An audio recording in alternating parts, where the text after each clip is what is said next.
Мэргэжлийн хяналтын ерөнхий газраас хяналт шалгалт хийгдэж байна. Мэргэжлийн хяналтын ерөнхий газрын 2016 оны төлөвлөгөөнд цуцлагдсны дагуу аймагуудын мэргэжлийн хяналтын газрын дотоод ажил, хяналт шалгалтын үйл ажиллагаа болон улсын байцаагчдын үйл ажиллагаанд холбогдох хууль тогтоомж, стандартын мөрдөлт, хэрэгжилтийн байдлыг газар дээр нь үзэж, үнэлэлт дүгнэлт өгөх зорилгоор Монгол Улсын засгийн газрын тохируулагч агентлагаас энэ сарын 4-өөс 6-ны хооронд манай аймагт хяналт шалгалт хийгдэж байна. Тэгэхээр өнөөдрөөс эхлэн Булган аймгийн мэргэжлийн хяналтын газрын үйл ажиллагаанд дотоодын шалгалт аудит хийж байна. Энэ бол улсын мэргэжлийн хяналтын ерөнхий газраас хийж байгаа төлөвлөгөөтийн шалгалт.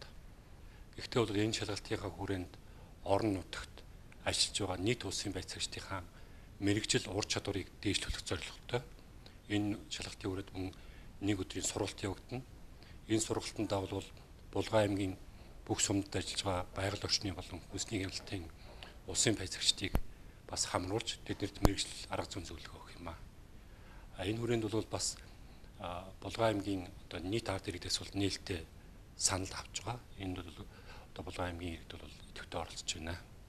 За хяналт шалгалтын дүн бол гараахан гараагүй байна. Хяналт шалгалт маань өчигдөр эхэлсэн. Өнөөдөр одоо улсын байцаагчдынхаа хяналт шалгалтын ажлын баримт бичгтээ танилцаж үнэлгээ дүнэлт өгч байна. Хяналт шалгалтын дүн бол 5 хоногийн дараа гарна.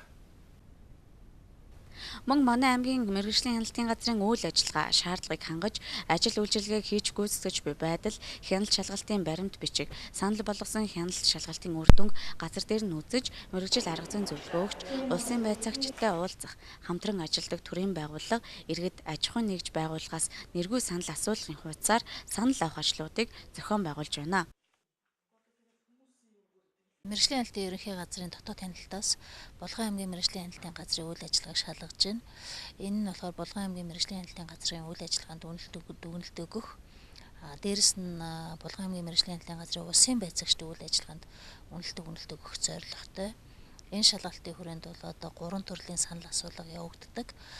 Нэг нь бол улсын байцаагчдаас одоо ажиллах нөхцөл нь ямар байна? Энэ шалгалт явуулахад хэвийн одоо нөхцөл байна уу? Бензин тос нь хүрч гэнэ үү? Энэ шалгалтаа явуулж чадж гэнэ үү? Удирдлага нь хэвээ ажиллаж чадж гэнэ үү гэсэн санал асуулга байдаг. Нөгөөх нь бол хамгийн чухал санал асуулга Булган аймгийн иргэд аж ахуйн нэгж байгууллагаас авдаг. Энэ нь болохоор Булган аймгийн мэргэжлийн хяналтын газрын үйл ажиллагаа, улсын байцаагчдын үйл ажиллагаа, ёс зүй, зан харьцаа, хяналт шалгалт маань үр дүнтэй байна уугүй юу гэдэгт иргэд аж ахуйн нэгж байгууллагаас санал асуулга авдаг. Тэгэхээр энэнд бол одоо Булган аймгийн иргэд аж ахуйн нэгж байгууллагууд бол өргөнөөр оролцох хэрэгтэй, санал асуулга авах хэрэгтэй. Яагаад гэвэл бидний энэ хийж байгаа шалгалт бол жил болгон хийгээд байдаггүй. Ер нь мэргэжлийн хяналтын байгууллагыг бол хүн болгон шалгадаг байгууллага гэж ойлгодог болохоос биш, өөрсдийн шалгуулдаг байгууллага гэж бол ер нь ойлгодгоо. Тэгэхээр энэ бол одоо жишээлбэл энэ шалгалт ихэд бол 8 жилийн дараа ирж байна Булган аймгийн мэргэжлийн хяналтын газарт. Тэгэхээр энэ орон нутгийн иргэд аж ахуйн нэгж байгууллагууд бол санал хүсэлтээ сайн өгөх хэрэгтэй. Одоо өөрөөр хэлбэл мэргэжлийн хяналтын байгууллагатай ингэж хамтарч ажилламаар байна, ингэмээр байна гэдэг зүйлийг. За 3 дахь санал асуулга нь бол төрийн байгууллагуудаас авдаг. Энэ нь ямар учиртай гэхээр манай мэргэжлийн хяналтын байгууллага бол босоо тогтолцоотой. Тэгээ орон нутгийн мэргэжлийн хяналтын байгууллагууд зарим нэг одоо тийм юунууд үзэгддэг, одоо юу гэдгийг гажуудл гэдэг юм да. Зарим нэг нь болохоор одоо бид нар босоо тогтолцоотой аймаг орон нутгийн удирдлагатай хамтарч ажиллахгүй гэдэг, огт хамтарч ажилладаггүй давхиад байдаг. Гэтэл мэргэжлийн хяналтын байгууллага маань өөрөө Булган аймгийн иргэдийг эрүүл аюулгүй хүнсээр хангах байдаг юм уу? Булган аймагт одоо байгаль орчныг одоо элдв зөрчилгүй байлгах гэсэн зорилготой байдаг учраас орон нутгийн удирдлагатай бол хамтарч ажиллах шаардлагатай байдаг. Дараагийн нэг зүйл нь болохоор үгүй бол ерөөсөө орон нутгийн удирдлагын гар бол болчихдог.